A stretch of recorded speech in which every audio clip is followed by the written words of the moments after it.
আসসালামু আলাইকুম এভরিওয়ান, আমি তামান্না নাসির। কি অবস্থা সবার, কেমন আছেন? আশা করছি আপনারা সবাই অনেক ভালো আছেন। আপনারা আসলে না আমার ডেইলি লাইফের ব্লগ অনেক বেশি পছন্দ করেন, সেটা আপনাদের কমেন্ট দেখলে বুঝতে পারি। কিন্তু আগের মতো ওরকম ফুল ডে ব্লগ কেন যেন শেয়ার করা হয় না। আর আমি অনেকদিন ধরে চেষ্টা করতেছি যে আপনাদের সাথে সরাসরি কথা বলে একটা ব্লগ করব, কিন্তু শুরু করব করে আর কেন যেন করা হয় না। তাই এখন ঠিক করছি, মানে এখন মাথায় আসছে যে এখন আমি ব্লগ একটা শুরু করবই, সেটা যতটুকুই হোক করবই। তো সেই জন্য শুরু করলাম। এখন বাজে অলমোস্ট 5:30। আপনাদেরকে একটু পরে ঘড়ির টাইমটা দেখাবো। তো অলমোস্ট 5:30 বাজে, কিন্তু আমি এখনও দুপুরের খাবার খাই নাই। আসলে ঢাকা আসার পরে এই বদ অভ্যাসটা বেশি হয়েছে। সেটা হচ্ছে আগে তো সিলেটে থাকলে দেখা যেত যে আফিফের আব্বুর কাজে ঝামেলা থাকতো, যাই থাকতো, বাট দেরি হলেও সে বাসায় এসে দুপুরের লাঞ্চটা করতো। দুপুরের লাঞ্চ বলতেছে মানে লাঞ্চ করতে বাসায় আসতো। কিন্তু ঢাকা আসার পরে সে তো আর বাসায় আসে না, কারণ ঢাকা আসলে ডিস্টেন্সটা অনেক বেশি। সিলেট শহরটা তো ঢাকার তুলনায় ছোট, তো সেই জন্য চাইলেই সে বাসায় এসে লাঞ্চ করতে পারতো, কিন্তু এখন সেটা পসিবল হয় না। ওর সাথে ওই যে ফ্রাইডে ছাড়া একসাথে বসে খাওয়া হয় না, আর রাতের খাবারটা তো আমরা একসাথেই খাই, এছাড়া হয় না। তো একা একা খাওয়ার যে বিষয়টা আমার মোটেও ভাল লাগে না। তো কেন যেন না সবার সাথে বসেও খাওয়া হয় না, আর দুপুরে খাওয়ার টাইমটায় আসলে আমার কেন যেন মন খারাপ হয়। প্রায় 1 বছর হয়ে গেছে ঢাকা আসছি, বাট এখনো সেটা হয়। স্টিল নাও দেখা যায় যে 4টা-5টা বেজে যায়, অনেকদিন মনেই থাকে না যে আমি দুপুরে খাই নাই। তো যাই হোক, এখন হচ্ছে দুপুরে খাওয়াটা খেয়ে নিব। চলেন দেখি কি কি রান্না বান্না। তো চলেন দুপুরে খাওয়াটা খেয়ে নেই। বাইরে প্রায় সন্ধ্যা হয়ে গেছে, যেহেতু এখন দিন কিন্তু অনেক ছোট হয়ে গেছে আগের থেকে। আস্তে আস্তে শীতের দিন চলে আসতেছে। তো ঠিক আছে, চলেন খাওয়া দাওয়া করি, আপনাদের সাথেও শেয়ার করি।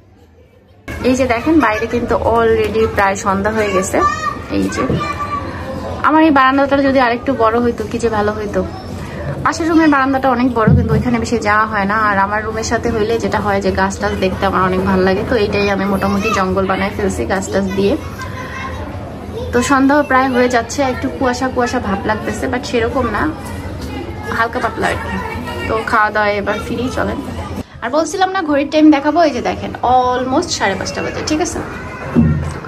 তো চলেন খাওয়া দাওয়া সেরে নেই। কি কি তোমার নিজেই বানাও, তুমি ও তো পারে না, ও ছোট ভাইয়া না তোমার? তাহলে ওকে একটু ভিডিও গেমটা বানাই দাও, ও কান্না করতেছে। আচ্ছা আম্মু বানাই দিব, চলো আম্মু বানাই দিব, চলো আম্মুই আমার বাচ্চাটাকে বানাই দিব। ভাইয়ার কথা শুনো নাই তুমি, এই জন্য ভাইয়া তোমার সাথে রাগ করছে। চলো চলো চলো চলো চলো, কান্না করে না। ভাইয়া তোমাকে এখনই ভিডিও গেম বানাই দিবে, তুমি ভাইয়াকে একটু হাপ্পা দিয়ে দাও, এই যে সুন্দর ভিডিও গেম বানাই দিবে।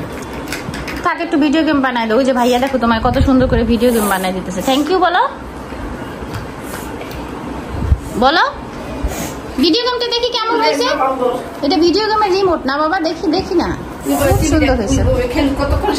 দুপুরের খাবারে আছে হচ্ছে করলা ভাজি আর হচ্ছে কাতল মাছ রান্না করছে, বাট মাছ খেতে ইচ্ছা হচ্ছে না, তো মাছের যে মাথার অংশ কাটা সেটা নিয়ে আসছি।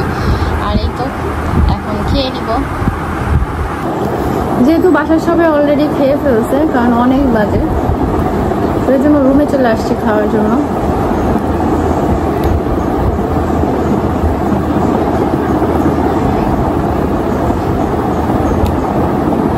আমার মতো এরকম দেরি করে আমার মনে হয় কেউ খায় না, আর এটা খাওয়া আসলে উচিত না। এমনিতে আমি হচ্ছে কি লো প্রেশারের পেশেন্ট, তারপরে খাওয়া দাওয়া নিয়ে মানে প্রচুর অনীহা, খাবারের সেরকম একটা ইচ্ছাও হয় না, মানে মনে হয় যে ক্ষুধাই লাগে না, এরকম একটা ব্যাপার।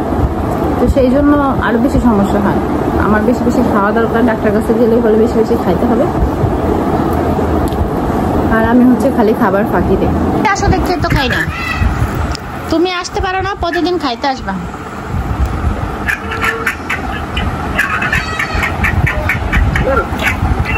ঠিক আছে?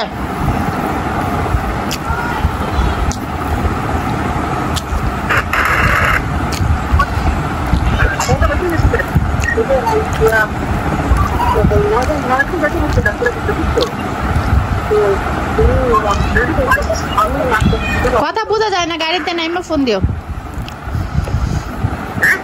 কথা বোঝা যায় না, পরে ফোন দিও।